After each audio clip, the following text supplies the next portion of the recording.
Hello दोस्तों, good morning and welcome to the class. आज जो हमारा टॉपिक रहने वाला है वो रहने वाला है ए थिंक ऑफ ब्यूटी। ठीक है, ये जो टॉपिक है यानी ये पोयम है, एक जॉन कीट्स के द्वारा कंपोज की गई है।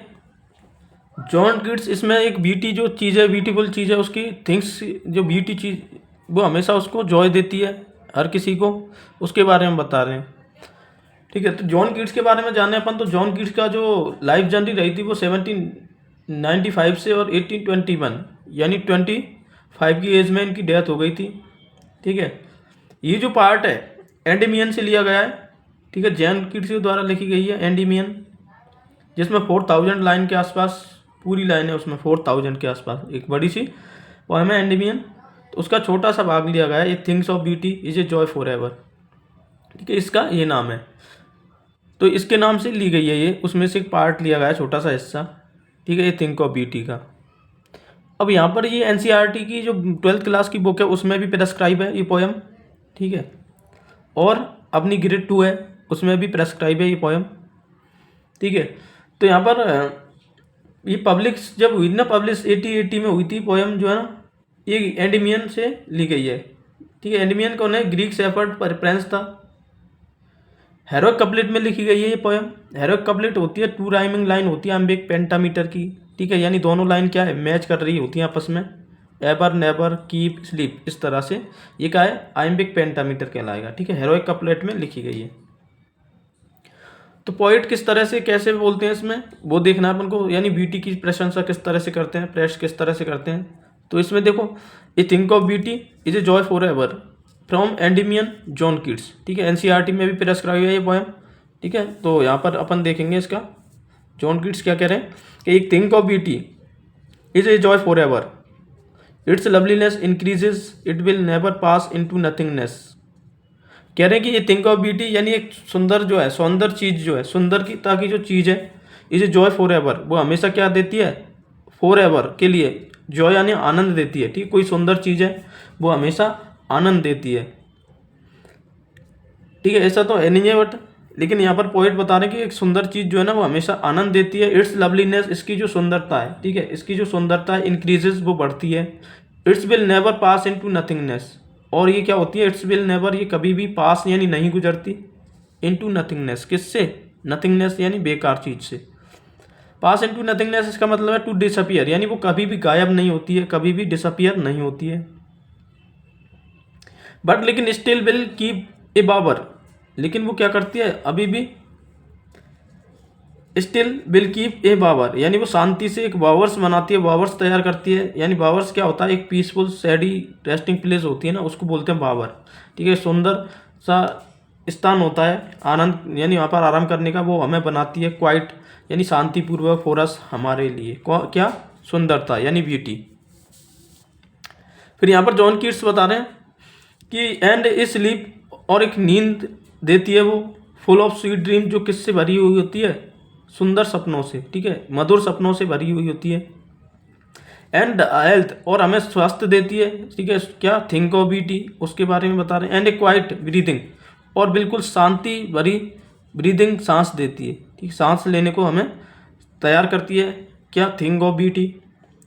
देयरफॉर, इसीलिए, ऑन एवरी मोरो, यानी एवरी मोरो का मतलब एवरी न्यू डे, प्रत्येक नए दिन, आर बी ब्रीदिंग, हम क्या करते हैं, ब्रीदिंग, यानी ब्रीदिंग का मतलब यहाँ पर जो होती है ना, माला बनाना। ठीक है, ट्विस्टिंग फ्लावर, उनको टुगेदर एक साथ जोड़कर क्या करना, गार्लैंड बनाना, माला बनाना। ठीक है, ब्रीदिंग करना, माला बनाते हैं एक साथ जोड़कर फूलों को। ए फ्लावरी बैंड, क्या बनाते हैं, एक फ्लावरी बैंड। ठीक है, फ्लावरी बैंड बनाते हैं, यानी गार्लैंड जो होती है, फूलों की माला होती है, वो बनाते हैं। टू बिंड, यानी जो जोड़े रखती है, बिंड यानी बांधे रखती है, समय टू दी अर्थ, किससे, अर्थ से। ठीक है, पृथ्वी से, हमारी धरती से, हमारे सौंदर्य से, नेचर से बांधे रखती है। इस तरह से हम क्या करते हैं, प्रत्येक मोरो यानी प्रत्येक नए दिन क्या करते हैं, ब्रीदिंग यानी बुन रहे होते हैं। ए फ्लावरी बैंड, एक फूलों की माला जो बांधे रखती है हमें अर्थ, पृथ्वी से।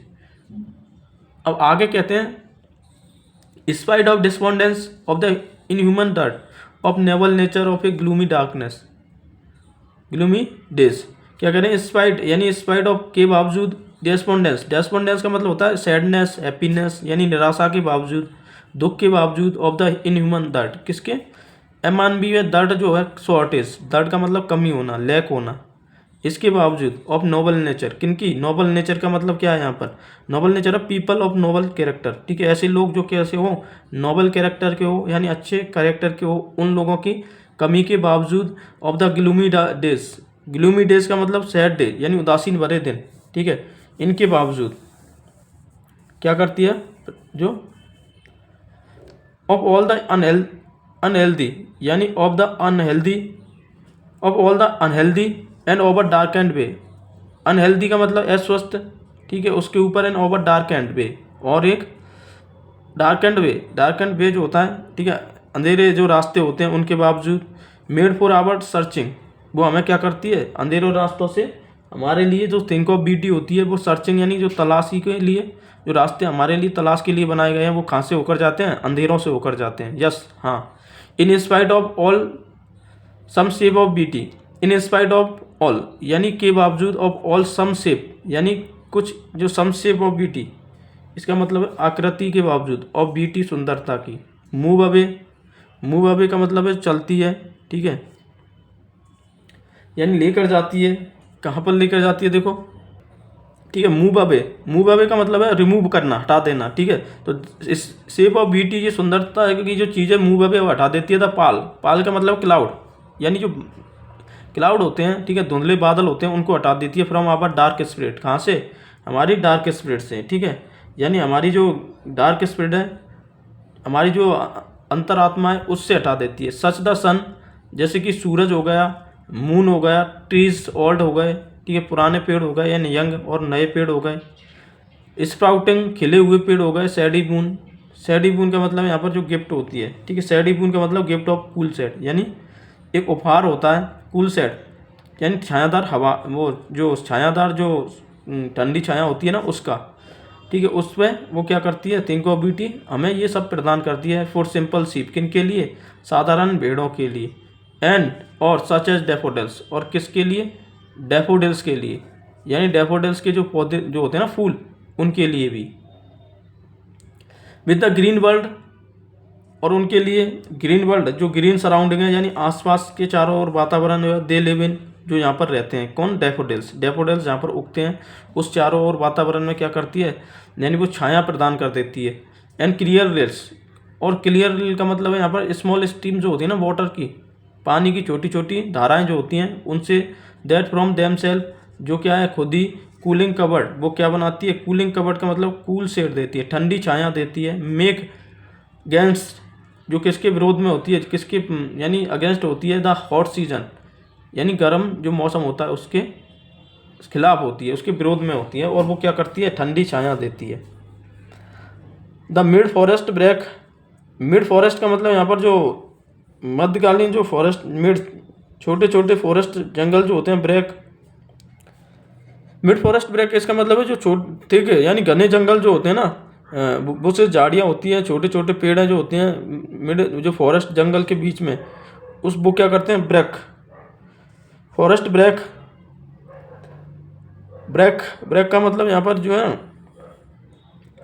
यानी इस तरह से मान लो, रिच विथ स्प्रिंकलिंग, ठीक है, मिड फॉरेस्ट ब्रेक, ब्रेक का मतलब यहाँ पर जो छोटी छोटी जो झाड़ियाँ होती हैं, ठीक है, उनसे, रिच विथ स्प्रिंकलिंग, जो क्या करती हैं, स्प्रिंकलिंग यानी खिलती हैं, ठीक है, स्प्राउटिंग करती हैं, स्प्रिंकलिंग करती हैं, स्प्रिंकलिंग का मतलब खिलती हैं, और फेयर मस्क रोज ब्लूम, ठीक है, फेयर मस्क, यहाँ पर फेयर मस्क रोज ब्लूम, ये एक पेड़ जो पौधा फूल है, उसका नाम दिया गया है, ब्लूम्स, वो खिलता है, and such too is the grandeur, और वो क्या करते हैं, such is the grandeur, fair रस का मतलब एक तरह का पौधा जो खुशबू देता है, and such too is the grandeur, और क्या करती हैं, ग्रैंडर, ग्रेटनेस, स्प्लेंडर, जो महानता जो होती है, ऑफ द डूम्स, डूम्स का मतलब है जो नोबल पीपल जो होते हैं, उनके भाग्य की, वी हैव इमेजिन, हम कल्पना करते हैं, फॉर द माइटी डेड, किनकी, माइटी डेड, माइटी डेड का मतलब है वो नोबल पीपल जो क्या है, उनकी डेथ हो चुकी है, उनके लिए। फिर आगे कहते हैं, क्या कहते हैं, देखो, ऑल लवली, यानी सारी जो टेल्स, कहानियाँ जो है, दैट वी हैव हर्ड, जिन्हों को हमने सुना है और रीड और पढ़ा है, इन एंडलेस फाउंटेन, वो क्या है, एक अनंत झरना है, ऑफ इमोर्टल ड्रिंक, किसका? अमरता का जो ड्रिंक है, ठीक है, अमृत मान लो, अमरता का जो ड्रिंक है, ठीक है, पानी है, जल है। पोरिंग वो आ रहा है, अनटू अस हमारी ओर, फ्रॉम द हेवन ब्रिंक, किसकी ओर, किसकी तरफ से? स्वर्ग की उस ब्रिंक यानी किनारे से, ठीक है, हमारी तरफ उस स्वर्ग के किनारे से बहता हुआ आ रहा है वो झरना। इस तरह से पोइट बनाते हैं, यानी एंडलेस फाउंटेन जो कभी ना ख़त्म होने वाला, इमोर्टल अमरता का जो झरना है वो हमारी ओर आ रहा है हेवन के, स्वर्ग के उस किनारे से, ठीक है। तो यहाँ पर पोइट ने मेटाफर का यूज़ किया है, ठीक है, मेटाफर यहाँ पर यूज़ किया है एंडलेस फाउंटेन को बताकर। इस तरह से ये पोएम जो है एंडेमियन का हिस्सा है, पार्ट है ये, ठीक है, छोटी सी पोएम है, थिंक ऑफ बीटी, ठीक है। 12th क्लास के एनसीईआरटी में भी प्रेस्क्राइब है और ग्रेड 2 के सिलेबस में भी ये नई अभी प्रेस्क्राइब की है, ठीक है। तो इसको दोबारा से देखना, ठीक है, दोबारा से देख लेना एक बार। जब तक एक बार दो बार देखेंगे तभी इसको सही तरह से समझ में आएगी, ठीक है। तो दूसरा अपन एक दूसरी पोएम लेके आएंगे इसी 12th क्लास की एनसीईआरटी में प्रेस्क्राइब है वो, उसको भी पढ़ेंगे, ठीक है। तब तक इसको दोबारा से देख लेना। Thank you and have a wonderful day. Thank you.